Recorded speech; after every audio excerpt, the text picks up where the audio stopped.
Some may find the following disturbing. Discretion is advised.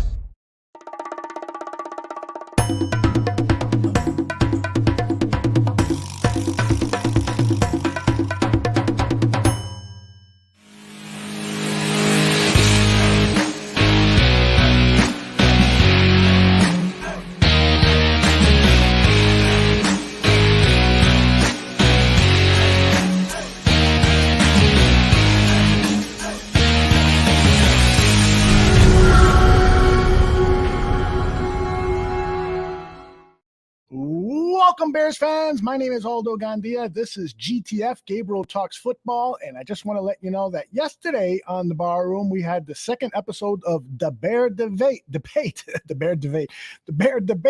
with Swift from the Swift Football Network, Sports Network, that is, and my man, Mr. Shorty from the Bears Country Podcast. It was a super fun show. If you did not see it already, it is on demand. Take a look at it. And then later tonight at 8 p.m., it'll be Dan and me and Johnny Santucci talking Chicago Bears football. But right now, you are here to talk with this man, Greg Gabriel. Greg, how are you, my friend? I'm fine. How about you, Grandpa? Yeah, I am really a happy sucker, man. This little kid is the pride and joy. He actually looks like me. I'm the only one that thinks that way, but I'm going to continue to think that way until he's 20. Hey, you know what? I look at babies and go, who do you think it looks like? I don't know. It looks like a baby. That's right. They all look like habits. I don't, unless it really, really is obvious. I can't tell. Yeah. And then they change so much. But aren't grandkids the best? Oh, my goodness. Absolutely. You got a way to go. I got a dozen. So, oh my gosh, a dozen. That's got to be really rough around birthday and Christmas time, huh? Hey, well, you know, it is what it is.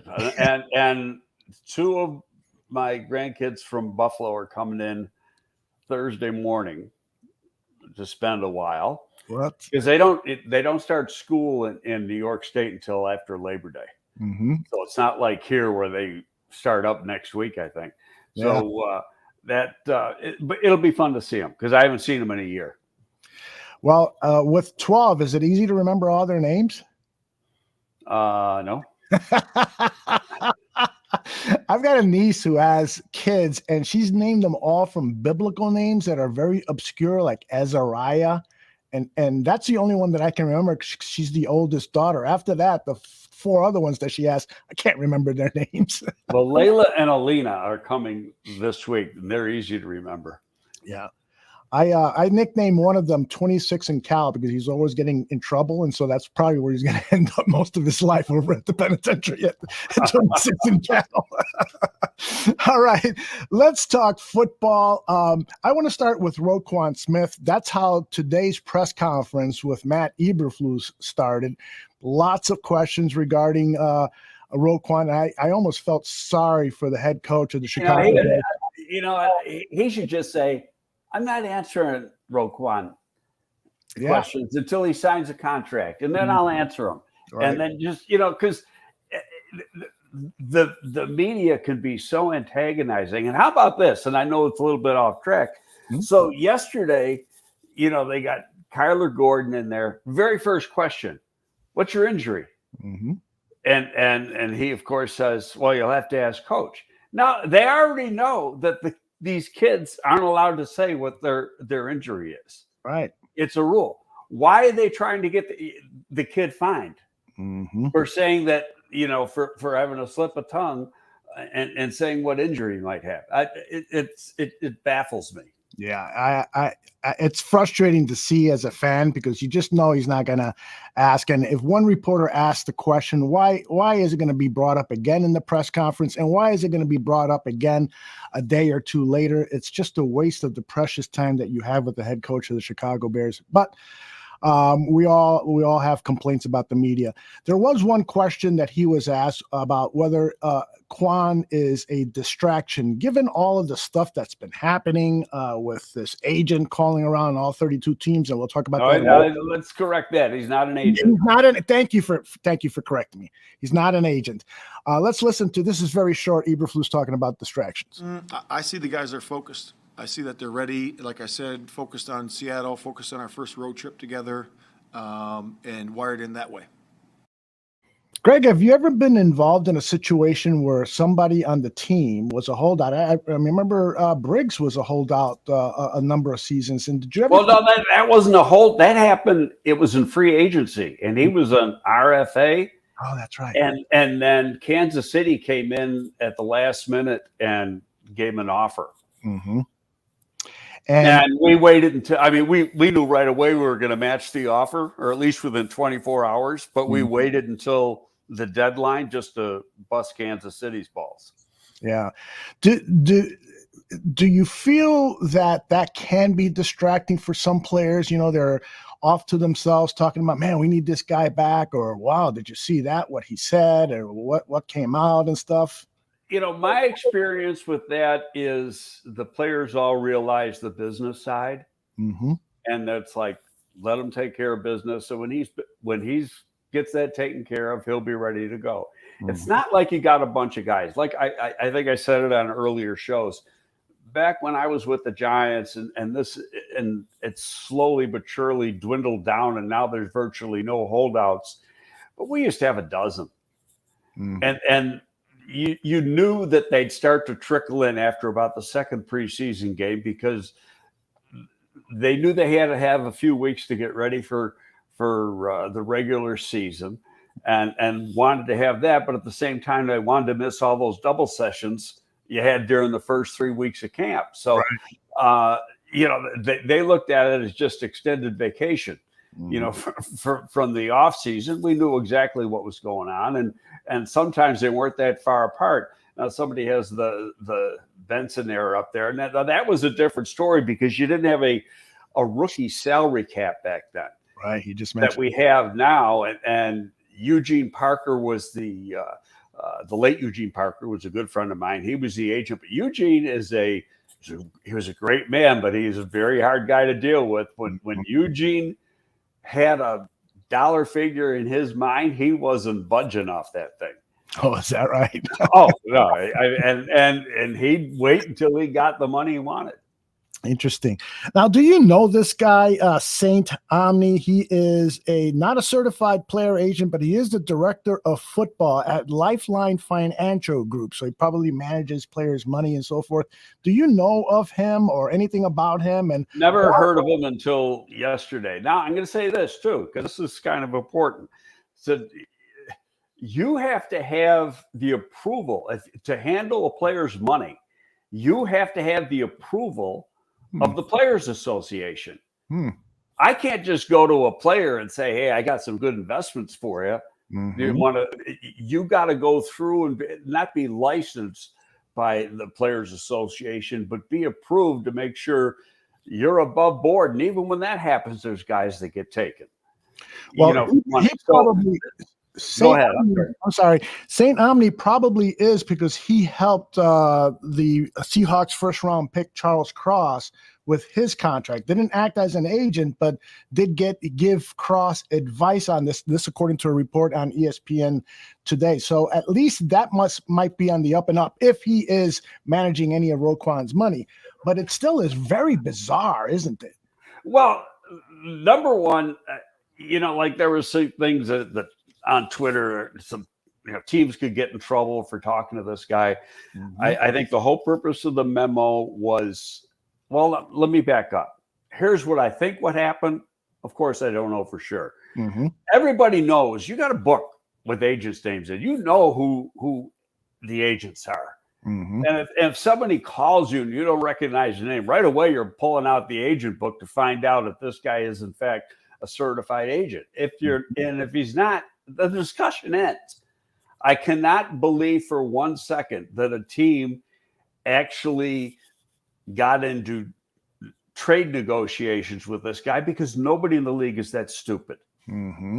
So, and I also believe that as soon as this guy called one or two teams, those teams immediately called the Bears and called the league office and called the Players Association. And then they sent out the memo just as a warning, just in case. Hey, look, this guy's not affiliated with the Players Association. He's not a certified agent. You're not allowed to talk to him. He's not allowed to deal and help out Roquan Smith as far as negotiating a contract. Now, a few weeks ago, maybe a couple of weeks ago, you sent out a tweet saying, "Take it easy, everybody. This will get worked out." Do you still feel that way given what has transpired the last 2 weeks? Yeah. And I'll tell you why. He doesn't want to get fined, so he's still sitting in camp, but he's going to meetings. They're taking him on the trip to Seattle. It's not like they're leaving him behind. So that tells you that things aren't as bad as it may look. Yeah, they're not together on the dollar figure yet, but this happened with a few players last year. I don't know when the exact date J.J. Watt signed his contract with Pittsburgh last year, but I know he missed at least one preseason game. And speaking of preseason games last year, there was only 3 last year, but they were a little different. This year, you have 3 preseason games and then 2 weeks until the opening day. And last year, you have the last preseason, and the next week you played your first game. And I think that difference, and I know I'm getting off track from your question, but that 1 week difference, I think, is going to make a lot of things different in that final preseason game where, you used to keep all starters out of that last game. Well, now with 2 weeks to go, it wouldn't shock me if you start seeing some starters in those games. Yeah. Interesting. Yeah, this whole 3 preseason game thing is a new way of looking at things, and I don't think every coach is handling it the same way. They're not. They're not. Which is very interesting because in years past, the 4 preseason games, you pretty much knew that third game you were going to have the starters go for 3 quarters, and then on the 4th preseason game, casual fans wouldn't recognize anybody on the football field. But now it's a bit different. I'll tell you what. When I was working for the Giants, so this goes back, and I remember exactly what year it was. It was 1986. We used to play 6 preseason games. And we're on the road, and I think we're playing Cincinnati or somebody. I don't remember the team, and I'm on the road, and I was able to pick up the game on the radio. And we're halfway through the third quarter in the 6th preseason game, and Parcells is still playing all the starters. Oh, my goodness. And I'm like, what the hell is he doing? Now, hey, we went out and won a Super Bowl that year, so he had to be doing something right. That as well. Lots of questions coming in the chat, and I'm saving them up for a little later in the show. I remember the era of 6 preseason games and thinking to myself, holy cow, it's like almost there was 12 regular season games and 6 preseason games. I'm wondering to myself, that is kind of bizarre as a 10-year-old watching football, but they smartened up, and 3 is more than enough. Do you think we'll ever see a time where there'll only be 2 preseason games and maybe even less? Or none? Well, I think there's always going to be something. It wouldn't shock me if we end up going down to 2. And if that's the fact, I think you're going to have even more joint practices and scrimmages within those joint practices, just so your players get the work. The only time, in my opinion anyway, the only good thing about a preseason game is right now is that you can tackle. And because nobody tackles anymore, Wow. There are a few places where there's some live tackling, but most places, I would say 28 out of the 32 teams don't allow tackling. Yeah, including Mike Tomlin of the Steelers. He's becoming infamous for there not being any hitting in practice, and some of the players are a little bewildered by that. In any case, let's talk about Teven Jenkins and the offensive line. You wrote a column for the Windy City Gridiron the August 15th, so that's 2 days ago, yesterday morning. And then in that column, you write about Teven Jenkins should move inside. And guess what happened? Well, it's funny because I wrote that literally. I got up and I started writing it at 6:30. And it took me about an hour or something. I sent it at 7:30, and I said, and here's why I felt that. I thought that he struggled a little bit in pass protection. And struggle might not be the right word, but he gave up 3 pressures by my count.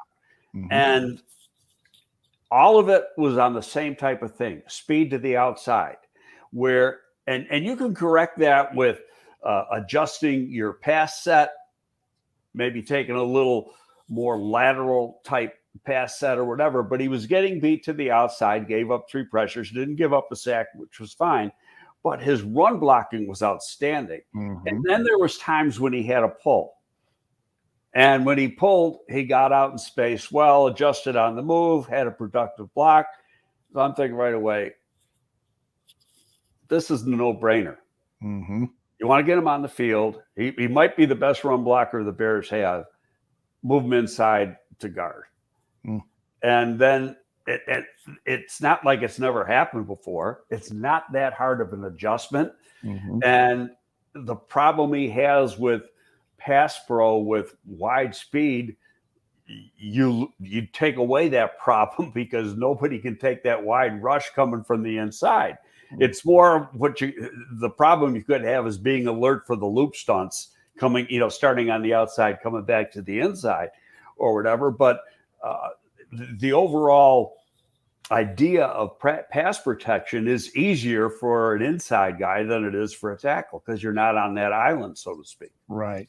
Brandon Thorne on Twitter posted the clips from Jenkins' performance on Saturday, and for the most part, I think he picked every positive clip of Jenkins' performance. There's number 76 at the right tackle position, nice footwork there, nice balance.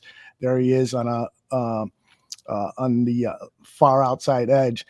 But yeah, overall, I was fairly impressed with his performance, given the disruptive nature of his training camp so far. I thought he came in and did a fairly good job. Right. Well, now you go back and you look at it and you say, okay, look at the movement he's getting in those run blocks. Mm-hmm. I mean, that's impressive.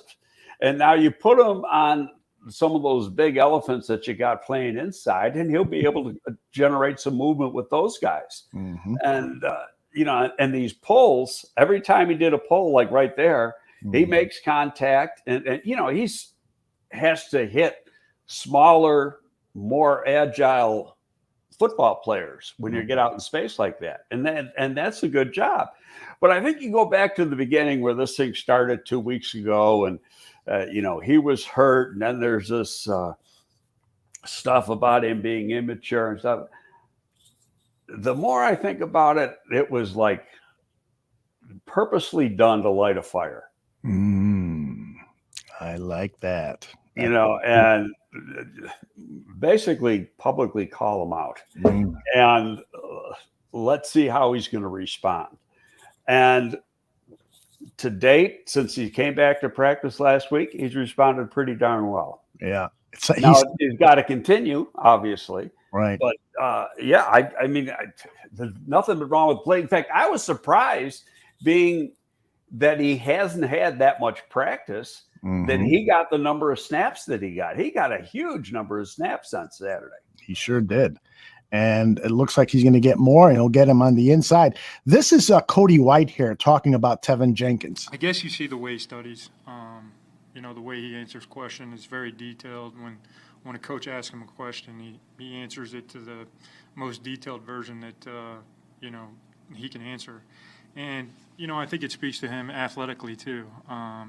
He's a big guy. And like I talked about, it's the guards' responsibility to obviously secure the first level, but then sustain a block at the second level. And he's athletic enough to do that. So I think that's a tribute to him. I think that's really going to be his best position, Greg. I think playing the guard is going to be a godsend. He's going to lock down that right guard position, at least for this season and maybe beyond. Well, it's not to say that he can't eventually play tackle. I mean, it's happened. There's a lot of times, and it happened more so before than it does now, is that you draft a tackle, play him inside for a year or two, and then move him back outside. And the main purpose for doing that was, number one, get him experience, number two, give him confidence. And then when you move him back outside to where he was in college, it just seems a lot easier. When I was with the Giants, we did it a couple times, drafting offensive linemen early, and we had him play inside early. And it just got him on the field right away instead of having to wait their turn to play. Mm-hmm. What do you think about what Berlissimo says here? Switching topics quickly, he believes that Kramer has that. We are going to stash him on the injury report. Injury that Liz Frank that was reported today. You retweeted the Brad Biggs tweet on that. Do you think that this is one of those mystery injuries? Liz Frank can be a serious injury. Those usually require surgery. All right, Scottie Pippen had it for the Chicago Bulls, and I know it affected his play for a year or so. And it most come back from it. It's about a 4-month injury. Mm-hmm. Depending on how bad, it's in the joint of your feet, mm-hmm. and depending on how bad the dislocation, separation, however you want to call it, is in that joint, then that can affect the timeline. Mm-hmm. I did not think that he was ready to be a 53-man roster guy. Mm-hmm. I thought he did play pretty good on Saturday, but he didn't play as good as Mustafa. Right. And that's going to anger a lot of people hearing that. I said there's nothing wrong with Mustafa's play on Saturday. He played good football. I was disappointed in Schofield. He gave up the 1 sack, and part of that, number one, he gave it up to a Pro Bowl level defensive tackle, so that's going to happen. But it was really great technique by Jones. Jones came up and right away took away the right arm of Schofield, so he couldn't punch with it. He just grabbed it and held it back, and so he turned Schofield into a one-armed man for that particular play. And then because he had the right hand, he was able to turn his shoulder and get right by him. So it was a great play on Jones' part. But at the same time, you can't have a guy who's supposed to be your starting guard get beat that easily. And he got beat on a rundown, on a run block pretty easily one time. Aside from those 2 plays, his play wasn't that bad, but it's the misses that really jump out, because that can make the difference between a sack or a big play. If 4 guys on the offensive line block good on one play and one guy misses his assignment, you get nothing. Mm-hmm. You wrote in the Windy City Gridiron that overall you were not as impressed as you hoped to be.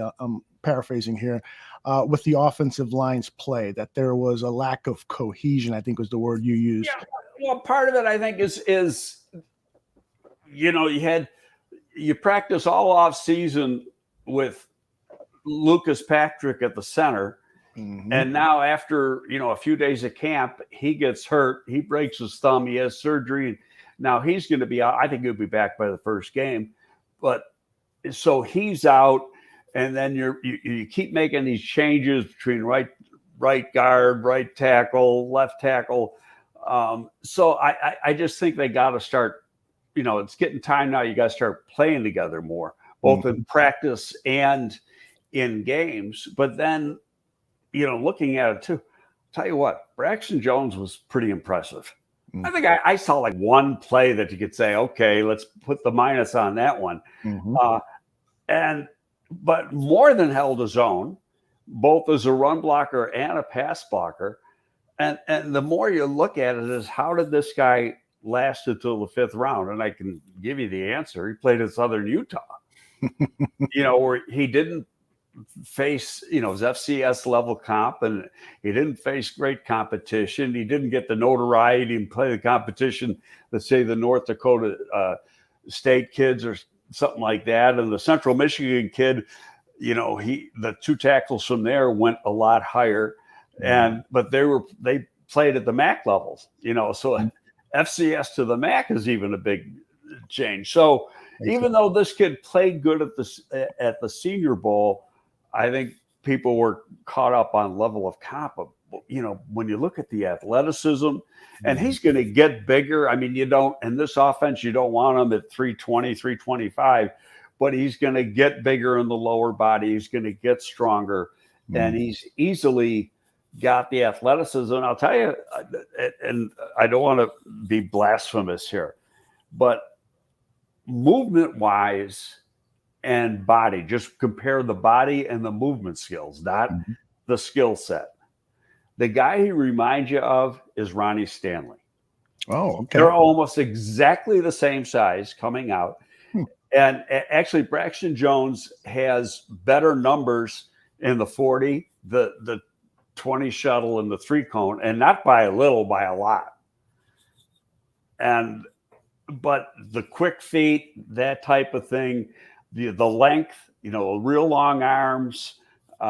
He's got like 35 and a quarter, 35 and a half inch arms, just like Ronnie Stanley did. I think there was a 2-pound difference in their weight at the combine, the exact same height. There's a lot of good comparisons there. Now, he's got a long way to go, obviously, to be a Ronnie Stanley type football player, but the tools are there.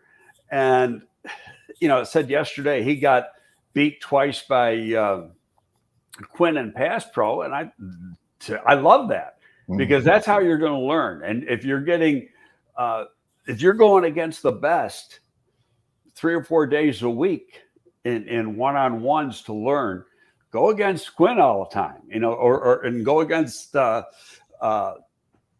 Gibson, and who's also a pretty good pass rusher. And that way you're going to learn a lot about perfecting your technique. Yeah, when I saw that Quinn had beaten Braxton Jones, and I saw your tweet on that he beat Braxton Jones on 2 consecutive plays, I thought to myself, Quinn didn't play on Saturday, and Braxton is back at practice with pads on, 2 or 3 days later. There's probably some tiredness level going on with Braxton. I mean, to throw him back into the Wolves, 2 or 3 days after a game where he had a lot of snaps, might not be the best way, to judge if he's playing well, but I guess that's the NFL, right? Well, you got arguably one of the better edge pass rushers in the league going against a rookie. He should win. Hell, he had 18 and a half sacks last year. Yeah. He's supposed to take this kid to task. So, but that's how he learns. Yeah. For sure. That's how the kid gets better, because you got the tape too. He can see exactly how Quinn beat him and what he has to do to counter that. You wrote about Larry Borom, that he continues to impress you. He's fighting for a starting job. What do you think? I don't think he's fighting. I think it's his. My own opinion. All right. Well, give me the 5 starters, and subject to change, of course, because we got 2 more preseason games, and who knows who could join the squad in rosterman changes before the start of the season. Give me your starting 5 for the Chicago Bears as of today.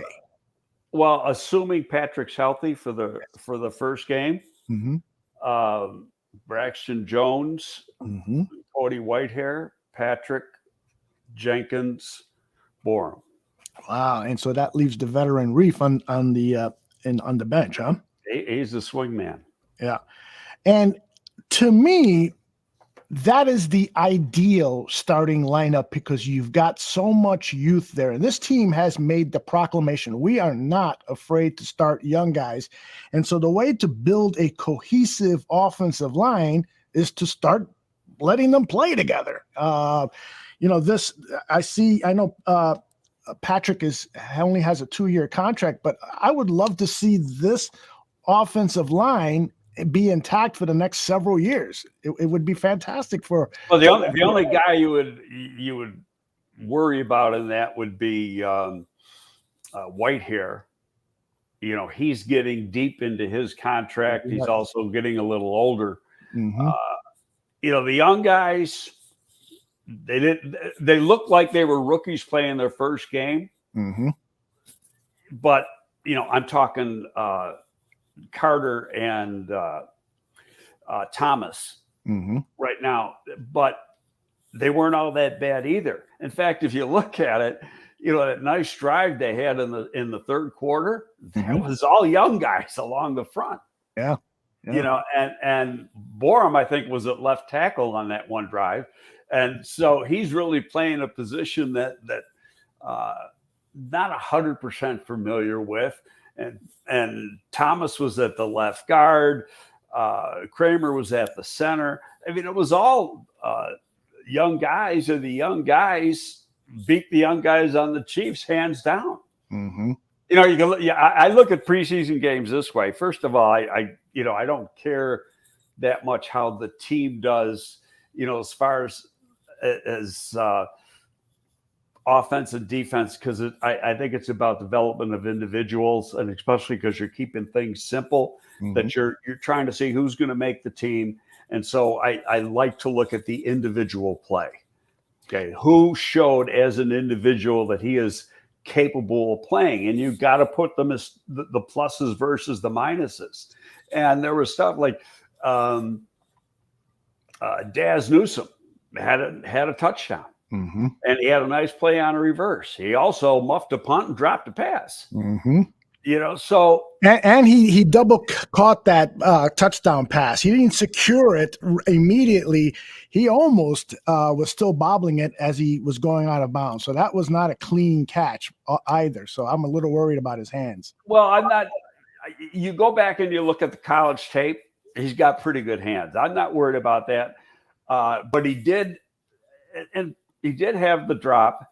The one thing I like, the plus side mm-hmm. with him, mm-hmm. is that he's playing a lot faster. And I don't mean a little, I mean a lot faster than he was playing a year ago. Last year, he didn't time that fast. He ran like a 4.56 or 4.57 last year, and they didn't have the combine a year ago, remember? So they were doing pro days, and but they might have had the combine. No, they didn't. They had no combine, and they just had pro days last year. So, could he be faster than that? Yeah, he might be. He plays like he's faster, but last year he looked like he was a 4.65 guy. Mm. When he came back and played, he had the injury to his shoulder, and then when he came back and got some reps during the season, he just looked like, why is this guy even on the field? He's slow. Yeah. And in today's game, you want to see some juice. So that part was good. One play, I noticed, I got to relook at the special teams plays, but he was a gunner on the right side on one play. He got down the field, but he got blocked, mm-hmm. And knocked past the return guy making the catch. So that part, you got to improve on that, because if he's going to make this team, he's got to be able to play mm-hmm. on teams. Now, what remains to be seen is, the usual number of 6 receivers. Are you going to keep 7? Mm-hmm. And now you can look at another guy who would be a bubble guy, and that's and now the name escapes me. The kid from University of Washington. Pettis? No, it's not Pettis. It's Pettis. Dante Pettis. Okay. Dante Pettis. He didn't have any punt returns, but he handled the ball very well. Mm-hmm. Had a nice route and a nice catch on that flag route, mm-hmm. on that 4th down play. So, and he showed his speed there. And so, that was all positive. Isaiah Coulter is a really athletic guy. Yes. He plays slow. Mm. I was watching, and I kept, every time when I was watching the tape, I'd go back and forth to see how these guys come off the line of scrimmage, come in and out of their cuts. And he had a catch on a short out, and he, just looked slow, as far as too many steps before he broke down to make the cut, and then coming out of the cut. And so if you're a fast guy, you negate that speed because you can't get in and out of that cut real quickly. Right. By the way, back to the offensive line, Mr. Englewood said Riley Reif would be a very expensive swing tackle, but of course, we know that that's not necessarily the case. That $12.5 million contract that Reif signed, the base salary is just $3 million, and he receives $4.5 million if he's on the field for 10% of offensive snaps. and another $2.5 million if he is on the playoff roster. So that's if he's a backup, he's not going to hit any of those incentives. Yes, exactly. So, unless somebody gets hurt. So, and to have that kind of experience. Now, let me go back a little bit too. Saturday's game. There's a number of guys who didn't play or totally healthy. Riley Reif and Davenport, the offensive tackle they signed during the year, who's played for 6 years in the league, and he can play both sides. Neither one of those guys played, so they're going to play this week. Yeah, and that was the case. Kendall Vildor didn't play. There's a bunch of guys in the secondary who didn't play. The first 3 tight ends didn't play. They're going to play this week. So, and that makes a difference in the run game because you got better blockers than what you had on Saturday against Kansas City. So they withheld a lot of those guys. I expect most of them to play this week.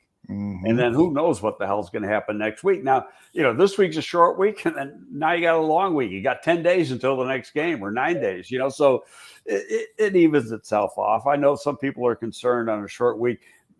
The Bears have had short weeks before in the preseason. It's not that big of a deal, especially when you got, you're going to be at 85 men in another hour and a half, whoever and I think it wouldn't shock me that, they got to make 3 more cuts, and all 3 are going to be guys who are either waived injured or placed on injured reserve. And when you're waived injured, if nobody claims you revert back to injured reserve. Let's get back to the wide receivers, because as soon as he was acquired, you sang the praises of Tayje Sharpe, who made 2 super catches. What did you see Saturday, and what could be his ceiling with the Chicago Bears? I've always liked Tayje Sharpe, and you see that a lot. Go put his film on from when he's played in Atlanta and Tennessee. He does that a lot. He's not the fastest guy. He's a high 4.58, 4.59, probably 4.6 now, but he's tall. He's very long. He's got good hands. He can play. He was playing X, and he had one play where he played in the slot, and that was it right there. He's a pro. He knows how to take care of himself. He knows how to play. He's not what you want starter, but he's a good 4. And he's smart enough to be able to play more than one position. I'd say it was interesting too, and I mentioned it when I wrote that article yesterday, is when they acquired Pringle played mostly in the slot last year for Kansas City, and Green Bay liked to play big guys in the slot because you can create some mismatches. Who played the slot on Saturday? Darnell Mooney. Darnell. Every single snap he was in the slot, unless they were 2 wides, and they were playing with 2 tight ends, and then they had, and so then he was obviously the outside receiver, because then the move tight end becomes your slot, your move guy or whatever, but position wise, it's the same person. But when there was 3 wides, Mooney always lined up in the slot. And that nice catch he had was from the slot.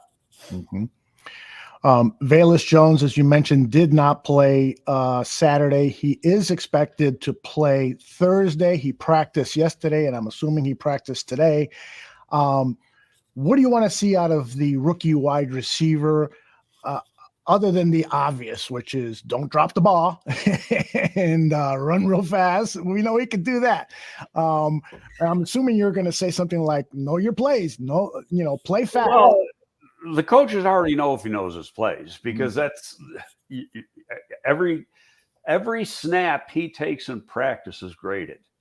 So if he blows a route in practice, they know about it, and they're correcting it when they do the tape study after practice. It's an interesting question. I watched, the Bills game was on after the Bears game, and I taped that because I had to go to that wedding on Saturday. And so I watched that on Sunday, and they had a rookie receiver who a lot of people liked, and I liked, is Khalil Shakir from Boise State. And he probably caught about 4 passes, maybe 5 in that game, playing from the slot. And he played well. Well, so then you think, okay, yeah, I'd love to see Velus come in and be able to do that in a game. But then on the other hand, it's like, do we really want to do that? You know, why show what he can do in a preseason game when we can see it in practice and spring it on the 49ers in the opener? Yeah, as fans, you want to see it. Right. I get it. But the coaches, that's what practice is for. They want to get you ready for the season. And who cares what the hell they do in a preseason game? You know, in the preseason game, you know, let's say he's in for 15 snaps and 8 of those are pass plays. You want to see him run 8 good routes, whether he gets the ball thrown to him or not. And get open on those 8 routes. Agree with you. Agree. Yeah, I'm anxious to see that explosive speed that we've been talking about, that everyone's been talking about, we've seen in the college tape and so forth. I want to see that in a pro game. All right, let's turn our attention to the running back situation, because we all know that this team is going to have David Montgomery and Khalil Herbert as the 1-2, right? The battle is for that third spot. And so Darrynton Evans, a really good player. Trestan Ebner looked tremendous. And Demontre Tuggle had some impressive snaps in Saturday's game. I want to talk about Ebner's performance because clearly it was fantastic in many ways. But first, let's listen to Luke Getsy talk about Ebner's experience and play, and primarily in pass protection. Impressive cut, but I just think when you have one of these young guys that you're on that sideline and there's a guy and you can run out of bounds, and the way he put his foot in the ground when it got us 5 more yards, that's the mentality that we're trying to build here. So that's one of those philosophical plays that we'll put up in the offensive unit room. In pass protection, and what's that going to be like in terms of getting him on the field so we can do those things that we know he can do? But yeah, no, that's where he's got to grow, and it's not just pass pro, but it's the pass game. You know, the assignment it's a challenge. We ask a lot, we demand a lot of the running back in protection and in the pass game, and he's capable of all those, and he's willing to do all those. That's all good. It's just he's got to get more reps at dealing with those and experiencing those. And these linebackers in our league and safeties in our league, they make it tough, man. And the way that, we refer to it as a coffee house, where they're in the line and then they fake it and then they come back. Like we had that happen here today, where the back got out and we didn't get in the protection. So those are all things that those young guys got to experience, and I think he'll be fine. Your thoughts on Trestan Ebner's performance? Excellent performance, except for that last clip you had. That was that corner blitz. That was his guy. So he's supposed to, coming to the just like the quarterback is eyeballing the defense. He's supposed to eyeball the defense a little bit too, and anticipate that something like that could happen, and put himself in position to hit that guy, or at least chip him when he's coming in on a corner blitz like that. So, and that's going to happen with young running backs who just aren't you. Hell, it happens to veteran running backs. So it's a challenge. Oops, sorry. Go ahead. No, that's right. It's a challenge, and you got to learn it. And he's exactly right when he said you need the reps. Is he a better player than Evans? Evans has been a decent pro, a third running back. This guy's got more talent, though. Okay, and he's got rare speed.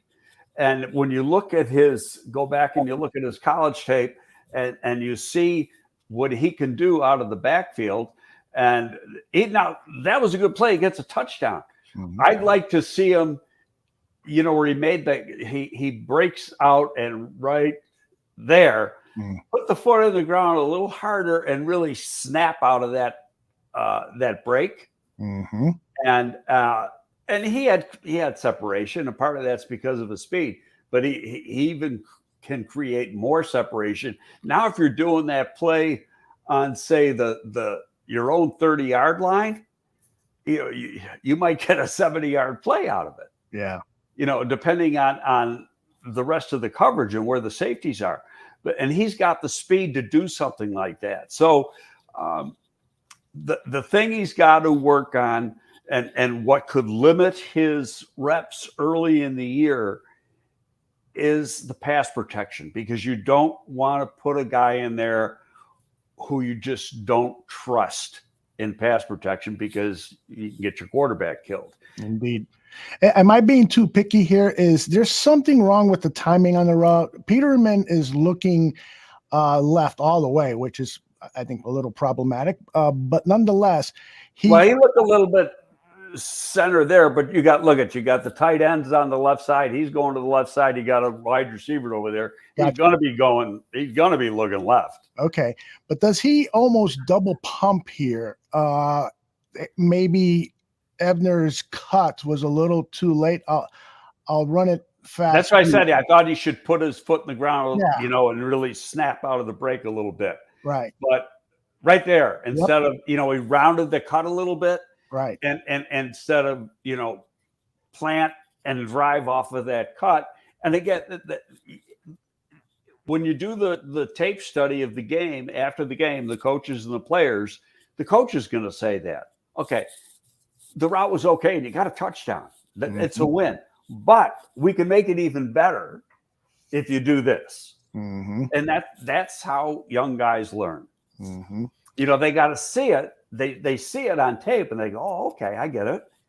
And then you go from there. And then the next time he runs that play, the route will be better. Okay.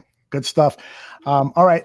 Speaking of better, Kyler Gordon has a chance to really improve his play, because he's going to play for the first time this preseason. He's been sitting out with an injury, I think, for now a couple of weeks.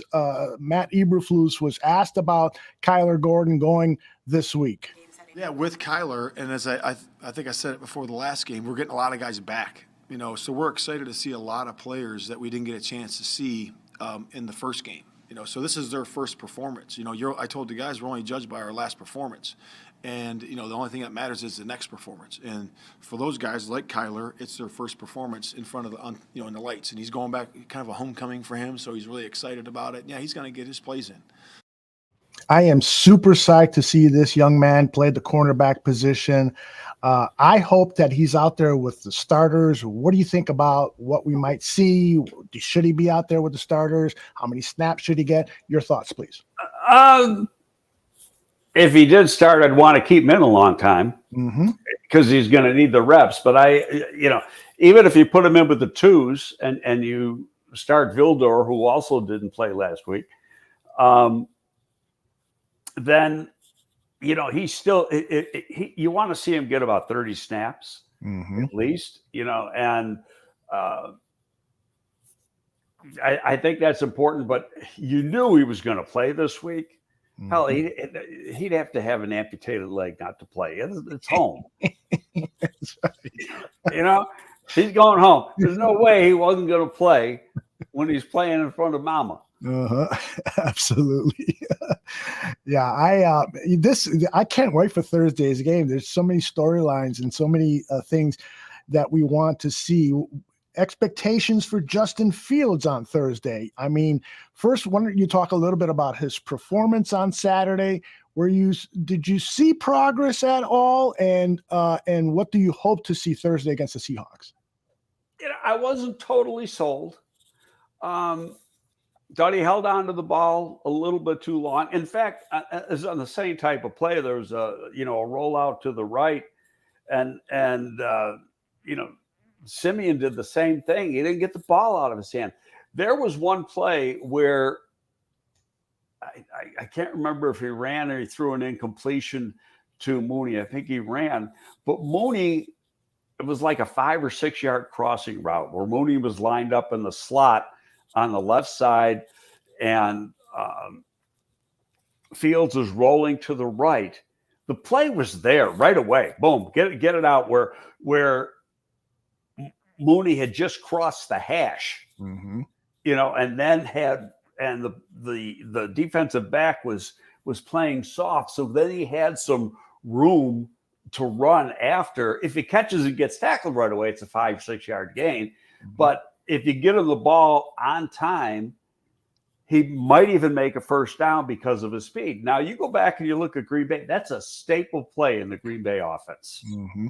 Those short crossing routes, and just go back and see how many times Adams caught that ball from Rodgers over the course of the last few years. It's basically the same play. Sometimes it's from a drop, sometimes it's from a rollout, but it's a play they use a lot. Now, a lot of those crossing routes, which Green Bay uses a lot, the Bears did not do very often. I think there's only like 3 of them all game, and maybe 4. And Daz Newsome, I can't remember if his was the crossing route or he just dropped it. But I know that Simeon Rice was late getting the ball to the crossing guy too, where it was there on the boot. So, it's timing and practice and seeing it. And, sometimes I worry, or not worry. Sometimes I think that the coaches don't get real upset about that because they just don't want things to be shown. Right. You know what I mean? It's almost like tank a play, which is anti-coaching. But well, I give credit to Luke Getsy in yesterday's press conference. He did point out a couple of things that he was unhappy with, not only with Justin Fields, but he said all 3 quarterbacks were, as you just said, a little late in getting the ball out. And then with Fields and the other quarterbacks, he talked a little bit about their footwork not being completely where it should be. And so it was good, honest assessment, and you've kind of validated what Getsy said there. Let's hope that we see progress all 3 preseason games. I hope Fields plays in all 3 of them, and all 3 we need to see progress moving forward. I got to be honest now, Aldo. The number one, history always tells us that the first preseason game is atrocious. Mm-hmm. They're like the most boring games to watch in the world. There's so many mistakes. The Bears had like 5 penalties. Kansas City had 2. Mm-hmm. I mean, that alone is a huge accomplishment for a first preseason game. And the play wasn't bad. The defense in the second half, the backups, they were outstanding. Mm-hmm. I mean, these are guys that are fighting for a job and playing really hard. And the offense, I think the worst the offense looked is when Justin Fields was in there. They just weren't totally in sync. Part of it may have been the play calling, how they were, and they were playing against, Kansas City's ones. So you can look at it where Kansas City's ones beat Chicago's ones and Chicago's 2s beat Kansas City's 2s. Mm-hmm. So you want to see an improvement with the starters on offense this week, a little bit more cohesiveness, a little bit more snap, at least get a score. Mm-hmm. How about Pittsburgh, Mitch Trubisky takes him down for like an 80-yard drive on his first drive for a touchdown. He had 2 incomplete passes and 1 was a drop. And actually he played pretty decent, but everybody in Pittsburgh is going to talk about the rookie going, 13 of 15 or whatever the hell he did. But he's also did that against, most of the guys who aren't going to be around in 3 weeks. That's right. They'll be bagging groceries. Some of them will be. All right. I got one more question, and then we'll turn to the questions that have been flowing in from the chat. I wanted to ask you about Jack Sanborn. The media picked him as the player. You're a man. I knew that one was coming. I'm high on him as a person and with his intensity. I wish he would have been on the Bears back in the day when we needed linebackers in between Butkus and Singletary, or in between Singletary and Urlacher. But I wonder if he can play. He wasn't even thought of then yet. Now, how Yeah, can that's he? right. He wasn't even a gleam in Daddy's eyes at that point. I have a time travel machine over there. What do you think? Can he play in today's NFL, or is he just going to be some guy as a second stringer, ceiling Nick Kwiatkowski kind of guy? What do you think? I think Kwiatkowski's a good comp. Kwiatkowski's a bigger guy. Mm-hmm. Sanborn's got more athleticism, a little quicker, a little faster. Hey, the guy played good. The official tackle count was 7 tackles. Nice. And he was the leading tackler for the Bears in that game.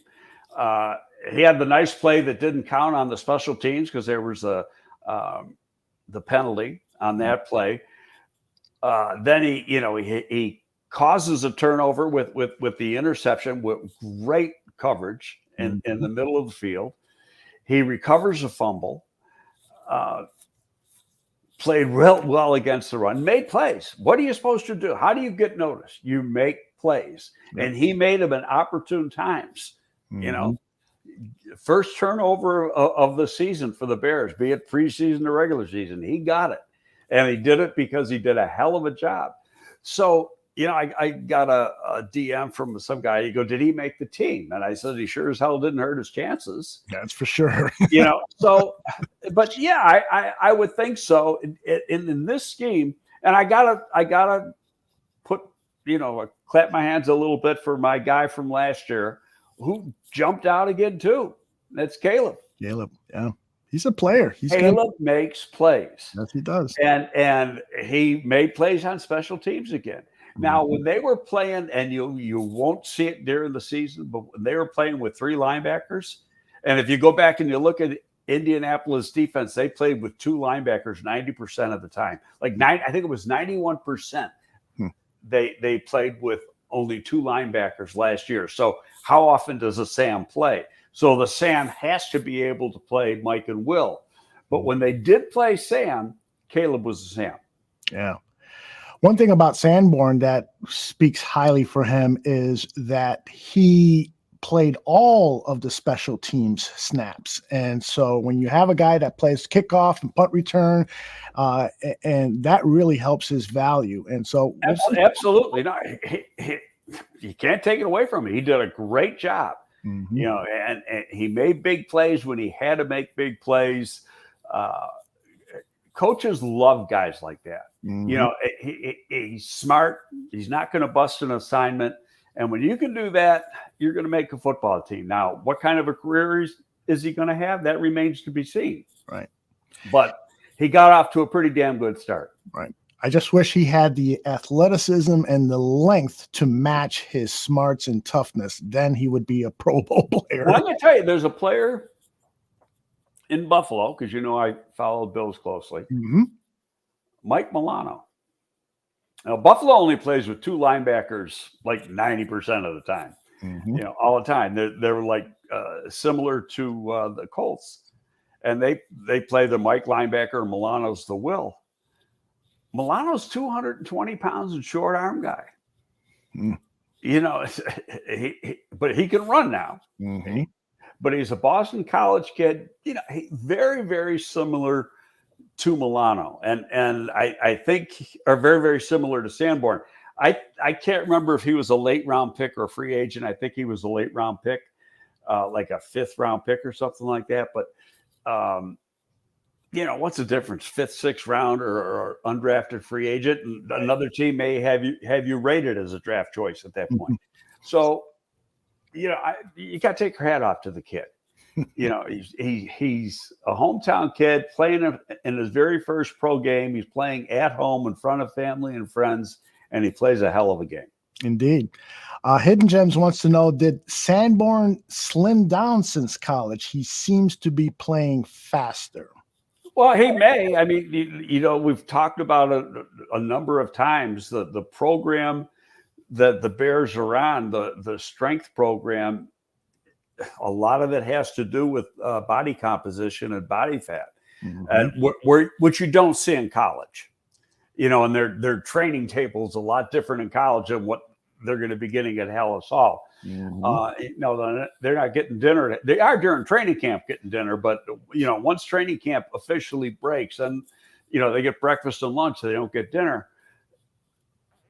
But is he trimmer? Probably, because they probably, being that he's a linebacker, they want him in the low teens as far as body fat. He maybe, I don't know what he was, but at Wisconsin, I'd have to go back and look, but I think he was probably in the 230s or something. And, he's probably closer to 18-20% body fat versus what he is now. Now I'm throwing a brick at the wall right there. But I know he is bigger because I remember doing him. He does look like he's slimmed down, but he moves really, really well. Yeah, NFL.com had him at 6'2", 234 pounds. Well, he ain't 234 right now. No way. I'll tell you that right now. Those are his combine numbers.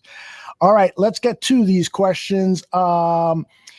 I know you're going to say, I don't care about this, but I'm going to ask you anyway. Okay, I don't care about it. Free Palestine wants to know, what are your thoughts on the media choosing who the MVP is or first team instead of an ex-player or current players? There is a lot. I don't get the question, in all honesty. I think what he's asking is, at the end of the season, it's the media that who chooses who the most valuable player of the NFL is, or even the media choosing the most valuable player in Saturday's game. Shouldn't the media stay away from handing out awards? Shouldn't that be ex-players, coaches, people who really know football? Well, I agree with that. The Pro Bowl. Now they've changed the used to be strictly media voting. And then a few years ago they changed it, and there's fan voting, coaches and player voting, and then media vote too. But there's so you've got a lot of different ways of figuring out. Now I think the coaches and players voting has the most weight in the Pro Bowl, but the fan voting carries some weight. But then when you get to the all pro teams, that's strictly media. And some of those are popularity contests. That's ridiculous. And this guy, he's always been good, so he's got to get my vote. And part of it is, Roquan has played on a subpar team since he's come in the league. Yep. Why hasn't that guy been in the Pro Bowl? Indeed. Yep. And I gotta tell you, there were a couple of times Kyle Long was selected for the Pro Bowl, and I was scratching my head. He played okay, but there had to be better guards in the NFL. Well, I'll tell you what, now in the league, people talk to people in the league, they hated going against that guy now. Well, yeah, he's huge. That's a strong, powerful guy. And Olin has said too, it's like I've never seen anything like that guy. And it's not that he was very athletic at about 325 pounds. Yeah. But just so powerful. Yeah, indeed. And a mean temperament, too. Back to Sanborn, Barlissimo asked, Greg, if you saw a player in preseason show up the way Sanborn did, speed of reading, angle of attack, tackle skill, 2 turnovers, does that influence giving them a look against a higher tier? And I think that the question to that is obviously because Sanborn was practicing with the ones, I want to say, or maybe it was the 2s. He went from the 3s to the 2s in practice yesterday and today.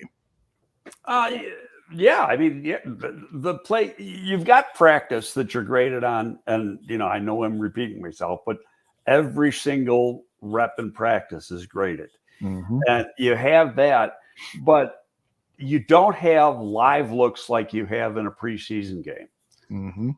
Where practice is more used to be a live look going way back, but now it's not. It's more of a thud. The only ones you can get a halfway decent view of is the offensive and defensive linemen, because their initial contact is pretty good. They just don't finish the way you'd want them to finish in a game. But for players like linebackers and things like that, where they can't tackle in practice. So now you see that. and you're seeing the guy come up and make plays. And there could be a guy, and this is probably the way he wants this question answered, is, he doesn't stand out in practice. He's good, but, you don't get all excited about it. Mm-hmm. And then game day comes and he jumps out and you say, wow, okay. Yes. This guy may be a gamer.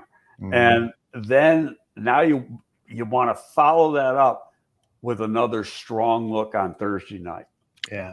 All right. Let's hope we get that from him. Nomad wants to ask you your thoughts on Trayvon Coley. I know he was playing against threes, but he looked pretty disruptive. And I'll add to that your overall thoughts on that 3-tech position for the Bears based on what you saw Saturday. Well, Jones didn't play enough to, and I'll get to Coley. Mm-hmm. Jones didn't play enough to really let me form an opinion, but he did. But I did see a couple times where he got off the ball and got penetration. Mm-hmm. And one time he was like 2.5 yards into the backfield. Mm-hmm. And that's what you want to see from that particular position in this defense. There's other defenses where they, the inside guys are bigger and they want them to occupy people. Mm-hmm. Not give ground to the blocker, occupy people, get a little bit of a push, but that's not what they're trying to do here in this particular scheme. Mm-hmm. Now, getting to Coley, this guy played for the Ravens for 4 years or something? Mm-hmm. Yes. Okay, you don't make their squad unless you're a pretty good football player. Okay, so is he a great football player? No. But, I looked at his numbers when they signed him, and he's short. He's only 6'1", but he's got some explosiveness and quickness to him. Hell, he had 2 sacks. Go back to Sanborn. What do you got to do? And especially with a guy like him who comes into camp late, it's not like he's been here since OTAs. Mm-hmm. He comes in now, so make plays. So now you notice him. Now he's got to follow it up this week with more plays. Indeed. And if he does that, then all of a sudden you're going to see his name on the roster. Now that goes back to another thing. We didn't see a lot of defensive linemen. Mm-hmm. Edwards didn't play. That's right. And now the depth chart, and I put no credence into preseason depth charts because at most places the coaches don't even do the depth charts. The PR people do.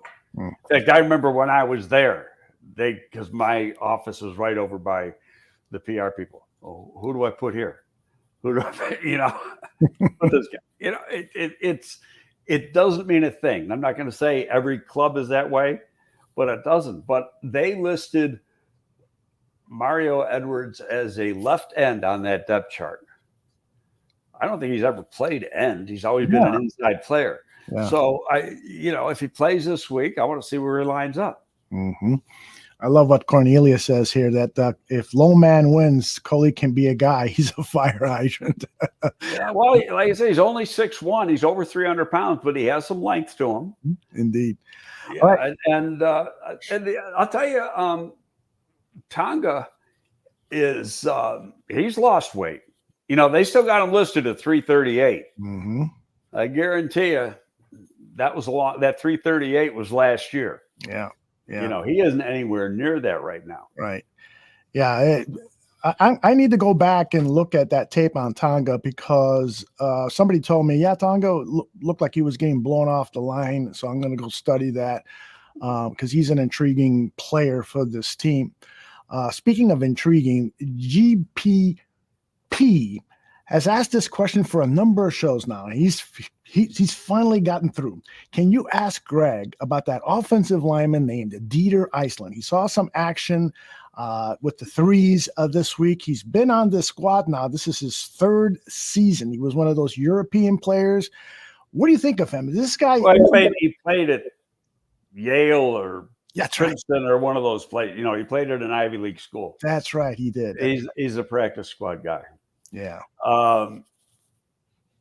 I think he's versatile enough and probably smart enough that you could move him into center.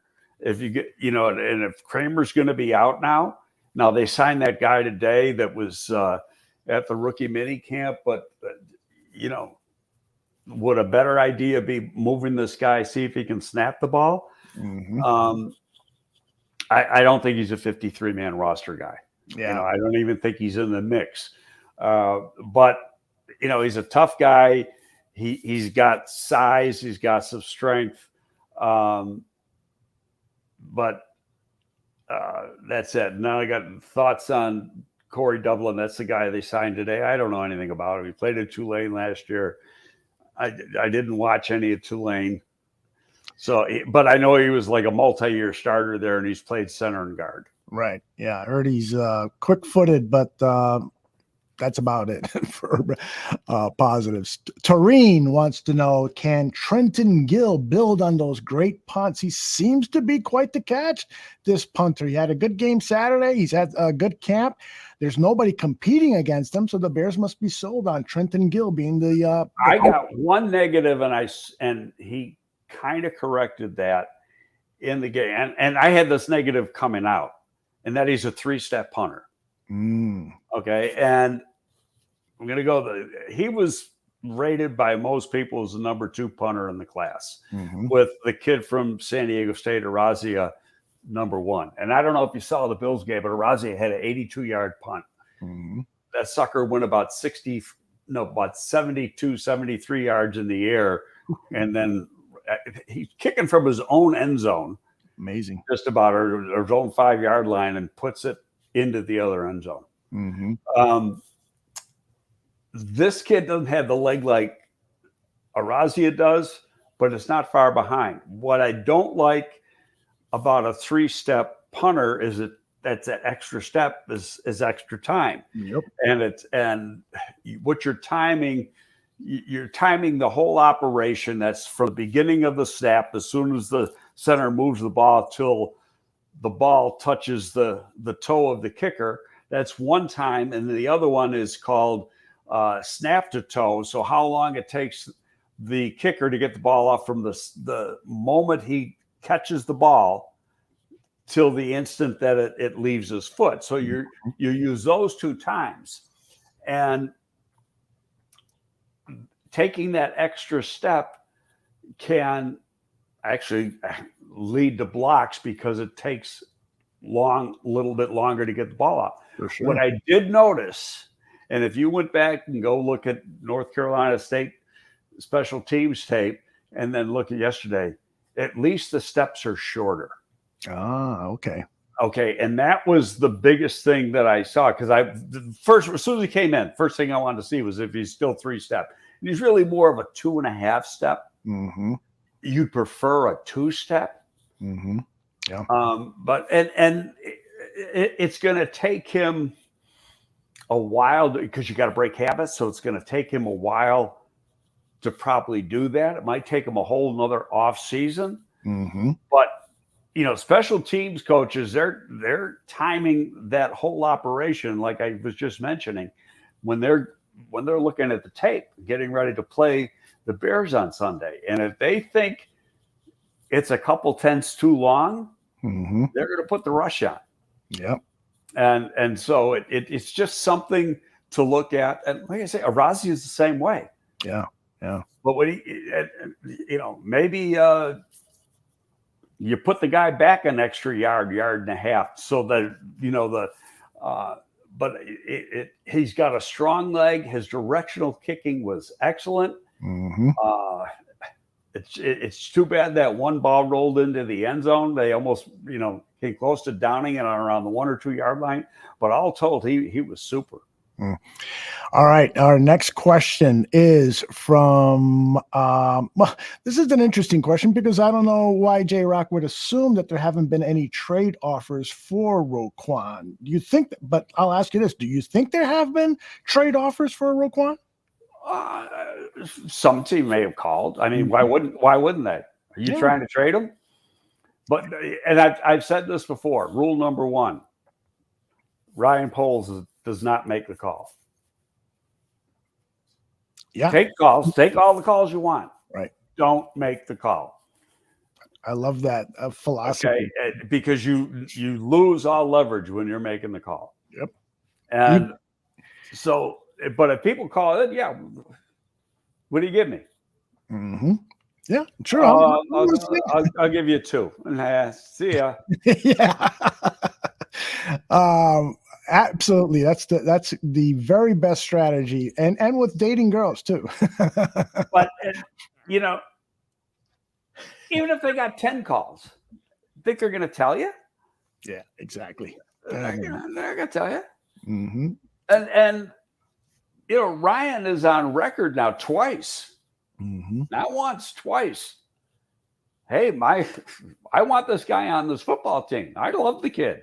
And he said that twice. I love the kid. Mm-hmm. I just think that who's ever advising him is wacky. You know, that might be the problem. He's got no one advising Roquan. Well, here's what happens, Aldo. It's just any negotiation of a contract is difficult if you got to do it yourself because it gets personal. Yeah, exactly. Okay. So, and you're going to hear things you don't want to hear because it's part of the negotiation game. You know, so, well, Shaq Leonard's worth $19.5 million a year. I got to get $19.5 million a year. Okay, so the Bears come back. You haven't made a Pro Bowl. You haven't been all pro. He has.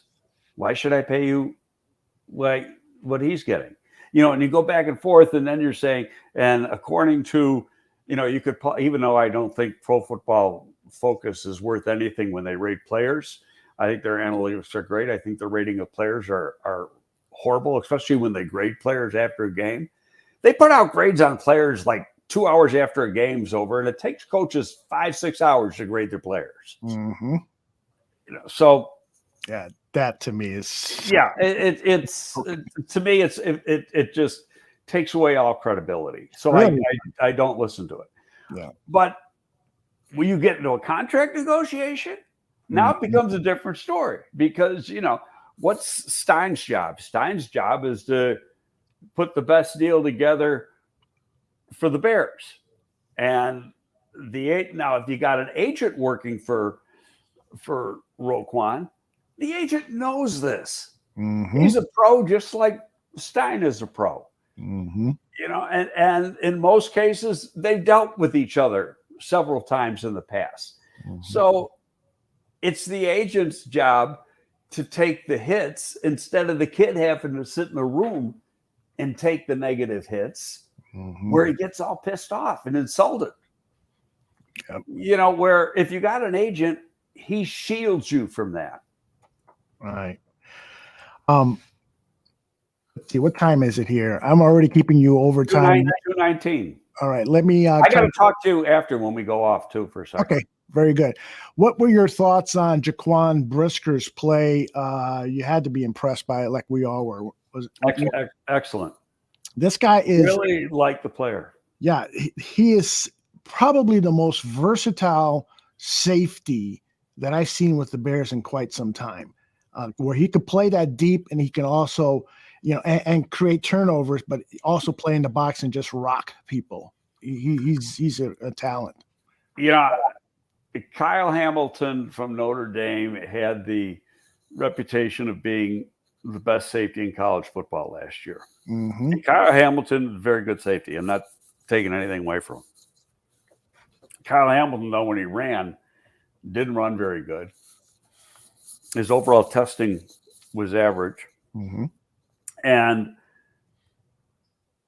I've been, you know, I'm doing tape for some people now, and I've done probably a little more than 100 players. And I've seen quite a bit of Penn State's defense because I'm, you know, doing some offensive linemen from the Big Ten. So a lot of times the Penn State game comes up. He jumps out. I mean, and you see some of the plays he made. I don't see how he wasn't a first round pick. Now seeing that, you know, after the fact, guy was really good. I was watching one tape earlier today, and he comes and the safety comes up and makes a big hit, and I'm not even paying attention to the safety. I'm paying attention, to the offensive lineman. So I go back, who is that? And I go, oh, that's who it was. Then you play the thing over, and it's like, wow. Eddie Jackson did not play Saturday, all right? No, he played a little. Did he play a He's little? wearing number 4, right? Oh, that's right. Yeah, so, he was out there for that first series. he was out there a little bit, right? And they had Houston Carson playing on the slot a little bit, which I like to see. I like to see that big guy. Well, he's capable of doing that. Yeah, but he's not exactly what you want. Correct. Cruikshank did not play. Right. And that's a guy I want to see play because he was really a valuable player for Tennessee as the dime guy that really played like the linebacker, dime line, and had to cover a tight end a lot and was very productive. I went through, there's this website that I subscribe to, NFL GSIS. I had the subscription back from when I was in the XFL, and that has it doesn't have your play time, but it gives you the game facts, who played, who didn't play. There's like 20 guys that didn't play. Wow, that many, huh? Yeah, I mean, a lot of guys did not play in the game. Next question. What about that field? Were you as upset with the quality of that turf by the Chicago Park District and Soldier Field had for the Bears preseason game? And are you concerned that this could be a problem throughout the season? Of course, injuries become a bigger concern if you have divots on the field. They've got concerts coming up. One of them is with this rock group where the fans have been known to dig holes into the turf because it's just one of those wild drug-induced concerts. When's that concert? Next weekend? That particular one, Ramsden, I think it's 2 weeks from now. Yeah, they've got a couple. So still a week before the first game. Correct. Okay. About 5 minutes after that concert's over, they'll rip out that turf and install new turf. I hope so. They always, every year since that stadium opened up in 2003, I believe. And every year they put new turf in for the opening of game. You play the preseason on what was there now, and that's covered through soccer games, concerts, etc. And I don't think it was as bad as it looked. When you get down there, but I know Kenny Marak is the groundskeeper for the Bears, and he's responsible for. He's the liaison between the Park District and the Bears, and he's the guy who does the practice fields at Hallis Hall. And you were there last week, so you saw what those look like, and they're pristine. But he'll tell you, and Kenny is constantly in contact with the Park District, and it's in their contract that if they feel that you got to resod that thing 4 times during the season, then the Park District's got to do it. Now, the first few years they were it was local turf, and it just wasn't holding up. They were getting it down south a little bit, but it was, from the state of Illinois. It just wasn't holding up as good. So then they went to this place in New Jersey, and actually in the last few years, it's held up a lot better. When we played that championship game against New Orleans to go to the Super Bowl, that was on dirt. I'm telling you, that field was in bad shape. And it was still a couple years after that they were still using that local sod, and then they switched. Well, and they, to Sam's point here, he's asking about building a platform or something. Kill the grass. It will kill the grass, exactly. And it doesn't help. I mean, even putting the stuff over what they do, that doesn't help the turf. Just having a concert, period, does not help the turf. Exactly. Because, it's for a couple of days. It loses sunlight. It's dry. It's not getting the nutrients it needs, all that stuff. But and that's why it's so much better to have like a false field, like field turf or something like that, because then you don't have that problem when you have those outside events. Yep. Yeah, and by the way, changing the sod in the fall and into the winter, I don't know what that was, but it fell. Changing the sod or the field in the winter months, fall months is a losing proposition in most cases. I mean, that's got to be one hellacious job. All right, I'll tell you, it's pretty thick. Good. Seen what they put. I mean, it's not like put it like this way. It's not like when you have your front yard sodded, which is about what, this thick? True, yes. No, it's like this. Okay. Makes sense. Let's pick one last question here, and I apologize to those that we couldn't get to, but here it is. Sam Rush says, Greg, would you take Clayton Claypool from the Steelers and a third rounder for a Roquan Smith? I've got an opinion on this one, which is why I chose this one from all the other good questions, and I apologize again to those that we didn't get to. I love Chase Claypool, but no. And I don't think you got a rookie general manager there now who's been in the league 20-something years. Claypool's an important part of their wide receiver core. They've already got pretty good linebacker core. So why would they make the deal? Well, I think they are a little bit underwhelmed with the progress of Devin Bush. And so I have seen some Steelers fans raise the question, hey, Roquan's out there. What would it take? So perhaps, but I agree with you. But you're really hurting the defense. Here you got a defensive coach. Oh, yeah. Head coach who is already said, and everybody knows, the will linebacker is the most important guy in the defense. And you're going to trade away his Pro Bowl level, will linebacker? Not going to happen. Exactly. The Bears, he's going to be here. They control him for 2 more years. If he wants to make a penny this year, he has to play. Yes. So this won't go on that much longer. Right. Okay. Because then you can tag him next year. And the tag money is like $18.5 million. It's not like he's going to go to the poorhouse. Exactly. The other, the Bears have all the cards in this situation. All the cards, all the leverage. The other thing about acquiring Claypool, who's a player I like a lot. I really wanted him drafted by the Bears, but he's coming up on a contract situation. His contract ends in 2023, and the market for wide receivers is going to be out of this world. So you're actually It already is. It already is. Very true. So you're going to be trading for a wide receiver who's probably going to demand over $20 million in 2 seasons, and you've got to pay. No, it's going to be more like 25 if he puts up good numbers. I mean, that's what.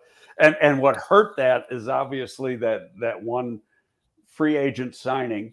That Jacksonville signed the guy from Arizona. Yeah. And that just pushed it off. And then because if that guy's worth $18 million, what am I worth? That's right. So Jordan says hi. As soon as we are signing off, Jordan comes on and says hi. Jordan, this show will be archived like all of our shows are here at the Barroom Network, archived here on our Barroom Network YouTube channel. And of course, you can get audio versions wherever you get your audio podcasts. Greg, it's been great talking with you. We will talk immediately after I roll the closing video. Say goodbye to your fans, Greg. See you later. See you next week. Goodbye, everybody.